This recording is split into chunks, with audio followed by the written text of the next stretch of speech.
Yeah, I normally don't suck that bad at putting gas in my paramotor, but I just completely doused my whole fuel tank and engine with gas. Off to a great start. So, we are at the park today. We're going flying, and I feel like it's been a minute since I've done just a casual flight and just talk about whatever we want to talk about, whatever we see, enjoy the air.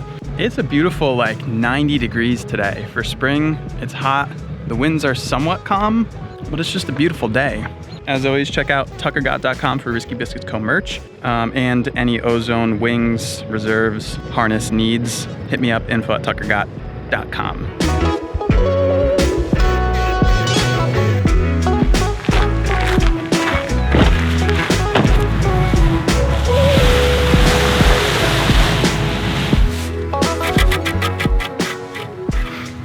So on a serious note and a very somber note, before we go fly, I just wanted to share a couple thoughts with you guys.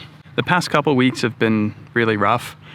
If you guys follow me on Instagram or you saw my community post on YouTube here, on May 13th, I lost a really close friend of mine, Jeff, who many of you guys probably know from the videos. He's been part of this channel for a long time, and I've been really good friends with him for a while. And it sucks on so many levels. One, obviously losing a really close friend, and also losing a close friend doing the thing that we love, paramotoring.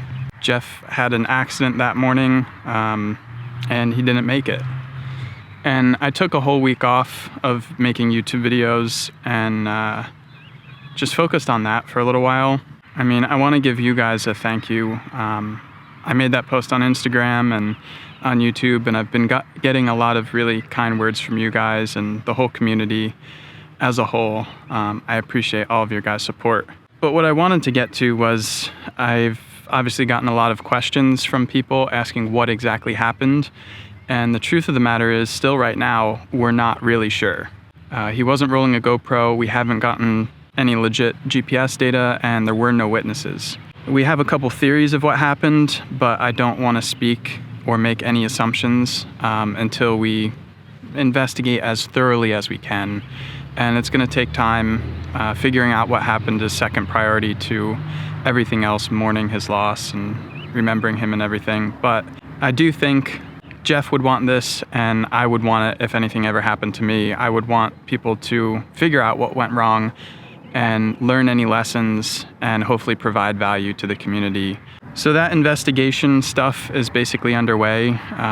We're gonna try to get to the bottom of it, and it might be one of those situations where we don't ever know exactly what happened, but I'm hoping at some point we have a good idea of what happened, and I would like to share with the community what we find, and obviously I want to do it in the most respectful way, and I want to communicate with his family and everything and make sure that it's all okay to share any lessons on YouTube.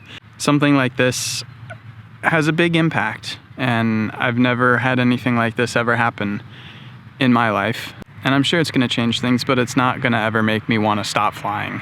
Flying these stupid fans is like one of the most impactful and fun and beautiful things I've ever experienced in life.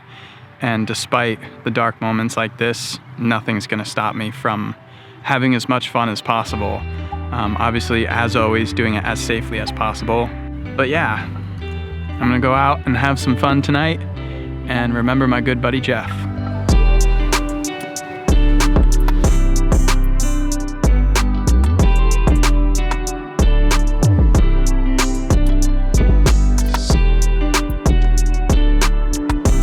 Check out this hay baler, oddly satisfying from the sky, filming exclusively for Instagram.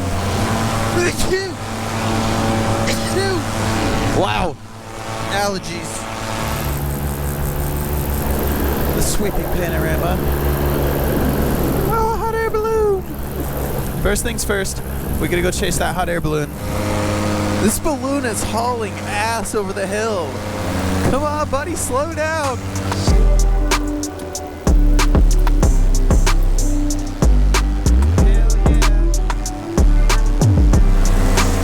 Now I'll work my way back into the wind, into the Valley of Dreams. Straight ahead is the most famous park that now we're not allowed to fly at anymore, which sucks.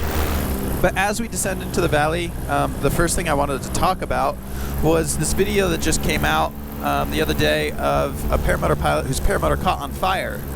And this is something I've never talked about in videos before. It is a thing that paramotors can catch on fire, and it's not a good situation. Luckily, it's a super rare occurrence. It barely ever happens, but it has happened a few times. From what I've heard, the pilot suffered some decently major burns, and he's being treated for them, but he is okay. So my best wishes to this pilot. In this particular situation, all I've read about online is that a strap came loose or something, or his fuel tank got dislodged and it pressed up against the exhaust and somehow ignited the fire in his fuel tank. Other scenarios where I've heard about people's paramotors catching on fire have either been similar situations where the fuel tank comes in contact with the exhaust, or people that are running battery packs for electric start on their paramotors and the battery pack catches on fire. If it happened to me, I would probably put my glider in a fat spiral and get a lot of airspeed to try to pull the fire away from my body, and also to get a rapid descent and just get on the ground as soon as I can. The good thing is, though, I think in any scenario where a fire has taken place on a paramotor, I would say it's largely preventable by pre-flighting your gear. It appears the legendary park is fully closed today. I've talked about this a few times in previous videos. We got shut down here once, then we got a permit system put in place, and now we got shut down again, which really sucks. I wonder if I can read what the sign says. There's no one here, so I can just fly through the parking lot. The park will be closed on May 31st. That's today. Yeah. Apparently the park is closed. Don't know why. But I can buzz right over the parking lot because there's freaking no one here. There's tractor prints like all over the grass. I suspect they did some type of fertilizer or pesticide or something, and they shut it down for people's safety. Man, the conditions are strong today. It's windy over here. Let's get some altitude. You guys remember when I flew around the dumpster fire at this place? That was a riot. Man, I get distracted so easy. Look at this traffic jam at this truck stop. There's a tractor trailer that's halfway out blocking traffic in all directions. This guy's trying to make a wrong turn that he can't make, and he's jamming up traffic on the exit ramp. I'm glad I'm up here in the sky. Back on topic, the second video is a paramotor pilot launching, I believe in Brazil, on a beach. And typically, like with a lot of these videos, there's a lack of understanding, and that's why I wanted to talk about it. A lot of people were calling it a collapse. Some people said he just fell out of the sky. But from my assessment of this video, it appears as though, I think, very simply put, he yanked too much brake in his turn and spun his glider and entered a stall and came down. And there's a few factors at play that I think would get a pilot into this situation. The first one, when you notice he's taking off, he's flying a high hang point unit. Now, this unit I'm flying is, I guess it's considered a mid-hang point, technically, with weight shift arms. And that does a couple things. When you weight shift into a turn, I talked about this in my recent video, How to Fly a Paramotor, you set the glider up for a turn, and you help coordinate the turn so you don't have to pull as much brake deflection, which gets you closer and closer to the spin slash stall point of the glider. The other thing I noticed on his launch, when he's inflating his glider, he's holding his risers on the A's, and he's just manhandling them. He's yanking them, and he's being really aggressive. And that's not really the best technique, which further makes me think that he just pulled that brake too hard. The third factor is the wind at the beach. Now, some people have this weird misjudgment, I guess you could say, that when you're turning downwind or into the wind, with the wind or against the wind, that you have to pull more brake one way and less brake the other. The truth of the matter is that the glider doesn't tell the difference. The glider's in this fluid of air, and it doesn't know if the air is moving or not. what we see, our perception against the ground, creates this optical illusion that makes you think that in one direction you have to pull harder and in the other direction you have to pull less. In reality, it's all the same. He potentially could have succumbed to what they call the Downwind Demon, where you feel like you have to pull more brake than you really have to. So all three of those factors, I think, contributed to him spinning his glider. I haven't heard anything about the situation otherwise, the condition of the pilot. I hope that he came down softly enough he's not injured. If he is injured, I hope he recovers very quickly and gets back into the sky. Oh my god, there's 2 deer up ahead! They're just prancing. Oh my god, there's 3! They're prancing through the field, kicking up dust. It's like National Geographic out here. Okay, honestly, the conditions kind of suck today, so I think I'm going to get some altitude and I'm going to start heading back to our LZ, and then we'll talk about the third topic. The third thing I wanted to talk about was this discussion that came up on the Paramotor Facebook group, talking about reserves. And basically, this guy made a post about his friend who was carrying a reserve, which, if you're not familiar, reserves are typically round or square parachutes that we carry.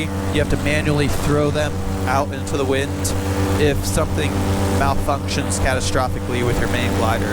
Anyway, this guy posts that his friend had an accidental reserve deployment. Essentially, the reserve fell out for whatever reason and deployed at a low altitude, and it resulted in the pilot, I think, breaking his back. And his argument was basically that we shouldn't carry reserves because more often there are cases where they're accidentally deployed than cases where they're deployed successfully in a dire situation and the reserve saves the day. And I think this guy is absolutely wrong in saying what he's saying. However, I do think he has a point when it comes to accidental reserve deployments. So here's my thoughts.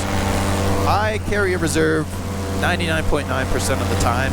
There's a lot of things that you wouldn't think about that could happen. A collision with another pilot, adverse weather conditions that come about unexpectedly cause a collapse on your glider, aerobatic maneuvers that you botch could result in a catastrophic scenario where you want to throw your reserve.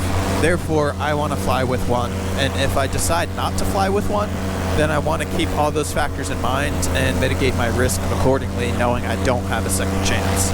Here's the caveat. There's different reserve containers, the way the reserve is contained into a harness, that use different methods, and there's some methods that I agree with and some that I don't.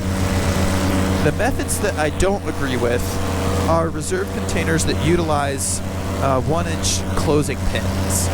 The thing is, these steel closing pins are popular in the skydiving and base jumping environment. I think that's where they kind of originate from. But I don't agree with their use in the paramotoring or paragliding environment, because there's no need in the paragliding environment to have a 1-inch pull, essentially, to deploy your reserve. The method I do like is the method that this harness uses, which is a yellow plastic cord.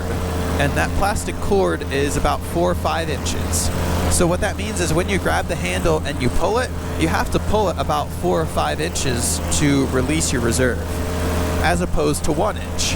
Now that difference means for an accidental deployment, with a steel pin, that pin just has to work its way out by 1 inch versus 5 inches on a yellow cord arrangement. So typically I would stay up till the sun sets and take advantage of the most smooth air. But to be honest, tonight I have a base jumping mission in mind, which will not be on YouTube. So I'm coming in kind of early, and I'm gonna do that number.